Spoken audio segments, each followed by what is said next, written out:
अगर मैं आपसे पूछूं कि आप किसी ऐसी जगह का नाम बताइए जहाँ पे कोई चीज़ जा तो सकती है लेकिन वहाँ से लौट कर आ नहीं सकता, तो शायद आप मृत्यु ही सोचेंगे।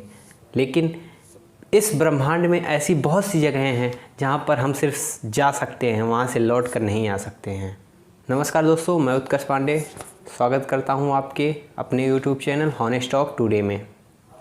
दोस्तों, हर साल की तरह इस साल का भी नोबेल पुरस्कार बांटा गया और अब की बार नोबेल पुरस्कार फिजिक्स में 3 साइंटिस्ट को गया जिन्होंने ब्लैक होल के बारे में डिस्कवर किया। वे 3 साइंटिस्ट हैं रोजर पेनरोज, रेनहार्ड और एंड्रिया। रोजर पेनरोज ने यह बताया कि हम ब्लैक होल को बना सकते हैं। अब आप यह सोच रहे होंगे कि यह ब्लैक होल होता क्या है। क्या यह ब्लैक होल कोई ऐसा छिद्र है या छेद है जो काला दिखता है? तो नहीं, ब्लैक होल होता है कि जब कोई तारा मर जाता है तो उसमें उसकी गुरुत्वाकर्षण बल बहुत ज़्यादा हो जाती है, जिसकी वजह से उसका पूरा मास एक केंद्र पर आकर आधारित हो जाता है, एक केंद्र पे आकर स्थित हो जाता है, जिससे उसका घनत्व तो बहुत ज़्यादा हो जाता है। उसी समय ब्लैक होल का फॉर्मेशन होता है। ब्लैक होल एस्ट्रोफिजिक्स का एक टॉपिक है। एस्ट्रोफिजिक्स यानी खगोल विज्ञान। ब्लैक होल को आप जितना आसान समझते हैं वह उतना ही ज़्यादा पेचीदा है।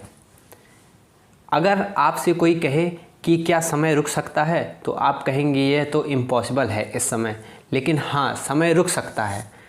अगर आइंस्टीन के अनुसार अगर कोई व्यक्ति ब्लैक होल के गुरुत्वाकर्षण बल में खड़ा है या ग्रेविटी फील्ड में खड़ा है तो उसकी घड़ी की गति धीमी हो जाएगी, यानी कि उसका समय धीरे चलने लगेगा।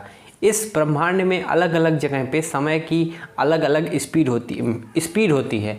मतलब अगर जैसे भारत में, या भारत नहीं, इस पृथ्वी पे कुछ जो समय चल रहा है, हो सकता है कोई और पृथ्वी हो या कोई और ग्रह हो, वहाँ पे समय का कुछ और ही गति हो। तो ब्लैक होल ऐसा ही स्थान होता है। ब्लैक होल पे समय का कोई अस्तित्व नहीं होता है। वहाँ की ग्रेविटी इतनी ज़्यादा होती है कि अगर ब्लैक होल के आसपास कोई भी चीज़ जाती है तो वह उसको अपनी तरफ अट्रैक्ट कर लेता है। जैसे हम पृथ्वी पर खड़े हैं, सूरज के चारों तरफ ग्रह चक्कर लगाते हैं, पृथ्वी का चक्कर चंद्रमा लगाती है। यह किस कारण पॉसिबल हो पा रहा है? इसका कारण यही है कि ग्रेविटी ही है जो सूरज को, चंद्रमा को, पृथ्वी को आपस में बांध के रखी है और हमको पृथ्वी से बांध के रखी है। अगर यह ग्रेविटी ना हो तो हम भी आसमान में उड़ने लगेंगे। से पहले ब्लैक होल के बारे में जॉन मिचेल ने 1783 में बताया था। उसके बाद बहुत से साइंटिस्ट आते रहे और ब्लैक होल के बारे में थोड़ी थोड़ी जानकारी देते रहे। आइंस्टीन ने भी ब्लैक होल पे बहुत सारी खोज की। आइंस्टीन की थ्योरी ऑफ रिलेटिविटी, जिसमें आइंस्टीन यह कहते हैं कि E=mc², यानी कि अगर कोई ऑब्जेक्ट है वह खूब बहुत अधिक स्पीड पकड़ लेता है तो उसका मास 0 भी हो सकता है। वो थ्योरी ऑफ रिलेटिविटी भी ब्लैक होल के सामने कुछ नहीं है, क्योंकि वहाँ पे फिजिक्स के कोई भी सिद्धांत नहीं लगते हैं।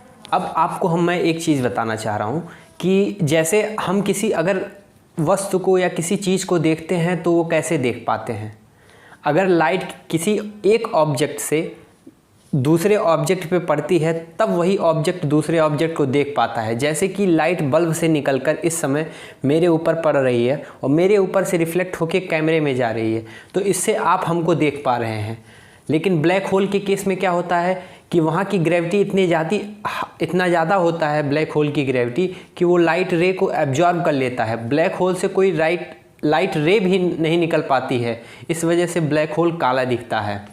तो इसी ब्लैक होल पे 3 साइंटिस्ट को नोबेल पुरस्कार मिला। नोबेल पुरस्कार अल्फ्रेड नोबेल के नाम पे दिया जाता है। उनसे जुड़ी हुई भी एक बहुत ही अच्छी कहानी है कि जिसमें क्या होता है कि उनकी सबसे अच्छी डिस्कवरी जो है डायनामाइट, उन्होंने 351 डिस्कवरी की हैं, उसमें सबसे अच्छी डिस्कवरी है डायनामाइट। होता क्या है कि वे स्वप्न देखते हैं, उसमें वे स्वप्न में अखबार पढ़ते हैं तो उस अखबार पे लिखा रहता है मौत का सौदागर। उन्होंने जिस डायनामाइट की खोज की थी वह विस्फोटक बनाने में, विस्फोटक के काम में आती है, इसलिए उनका मन बहुत ही विचलित होने लगा और उन्होंने अपनी सारी जमा पूंजी को सोचा कि इस विश्व में जो भी कुछ नया या नेक काम इस विश्व के लिए करेगा, मैं इसको इनाम, इस धनराशि को उसको इनाम के स्वरूप में दूंगा। और उसी समय से नोबेल पुरस्कार की शुरुआत हो गई। तो धन्यवाद दोस्तों, ऐसे ही हम नए नए टॉपिक आपके सामने लाते रहेंगे। इस वीडियो को ज़्यादा से ज़्यादा लाइक कर दिएगा, इस चैनल को सब्सक्राइब कर दिएगा। धन्यवाद दोस्तों, मिलते हैं अगली वीडियो में। आपका दिन मंगलमय हो।